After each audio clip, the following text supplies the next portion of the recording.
You're listening to the American Democracy Minute, keeping your government by and for the people. July 20th, the bipartisan Electoral Count Act was introduced in the U.S. Senate, and we're going to spend some time this week examining the reforms it's proposing and what it will do and not do to protect our presidential elections. The apparent multi-pronged conspiracy to subvert the 2020 election rattled legal scholars and democracy advocates across the country. One of the elements of the alleged conspiracy was manipulating the Electoral College system. In our current version of the Electoral Count Act, passed in 1887, Congress receives the presidential election results in the January following the election from each state and then certifies the count. Now it takes one U.S. Senator and one U.S. House member to object to a state's count, then the House and Senate separately debate the objection.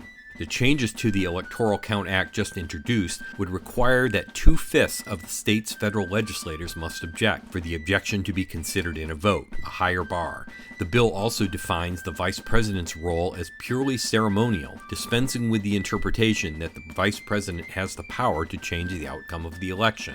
But what about the electors themselves? Who appoints them, and how does the amendment to the Electoral Count Act change this? More in tomorrow's segment, but in the meantime, check out articles on the Electoral Count Act at AmericanDemocracyMinute.org.